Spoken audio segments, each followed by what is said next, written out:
పిల్ల ఎదవ. ఎంత ధైర్యం ఉంటే అంతమంది ముందు బలిపశువులా నిలబెట్టి అంత తెలివిగా అంత సున్నితంగా ఎంతో కష్టమైన ప్రశ్నలు అడిగి మన ఇద్దరి నోళ్లు కట్టేస్తాడు. ఒరేయ్, మీ అమ్మ కూడా మనల్ని ఎదిరించి మాట్లాడలేదురా. వీడెంత చూడు, పెళ్లికి మేనమామ బంధం గాడిద గుడ్డు అంటూ నీకు పట్టుబట్టలు తీసుకొస్తాడు. పట్టుబట్టలు చూసి వెళ్ళకో. ఒరేయ్, పరువు మర్యాదలే పట్టుబట్టలు మనకే, అది గుర్తుంచుకో. మాయా, సిగ్గులేని వెధవా. అరే ఏయ్, తమాషాలు చేయకండి అయ్యా. రోషన్ తెచ్చుకోవడానికి ఓ పద్ధతి లేదా? నుంచుని పోతు చూసావా? అందులోనూ మీ తాతని చూసావా? తాతయ్య, ఇప్పుడు ఎందుకు మీరిద్దరు అలా అలిగారు? తలా 5 రూపాయలని చెప్పు, ఆటోమేటిక్ గా తిరుగుతారు. మావయ్య, మా అమ్మ తమ్ముడివి నువ్వు. పార్వతి మీద నీకు లేని హక్కు ఇంకెవ్వరికీ లేదు.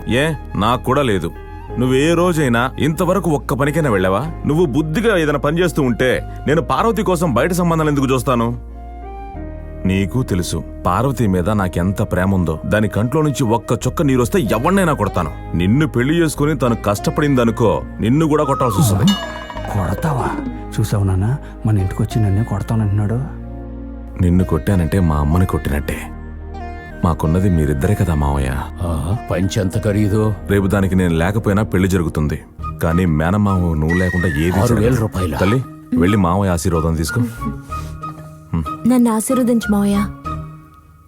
ఏరా, నీకు గౌరవం ఇచ్చి 6,000 పెట్టి పట్టుబట్టలు తెచ్చి ఆశీర్వదించమంటే నువ్వేంటి అటు తిరిగి నుంచున్నావు? ఓయ్, నుంచున్నానా?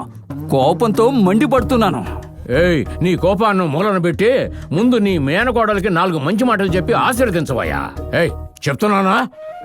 నువ్వు చల్లగా ఉండమ్మా, పైకి. సూపర్ మావయ్య.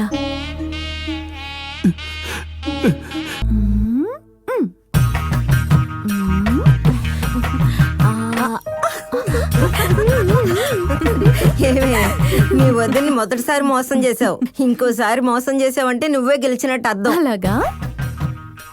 ఏంటి అంత కోపంగా చూస్తున్నాడు?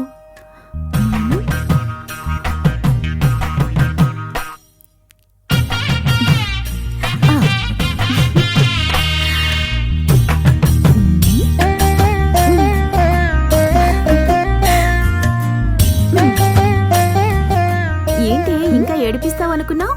ఏడిపిస్తే నేను ఏడవాలేమోనని భయం వేసింది.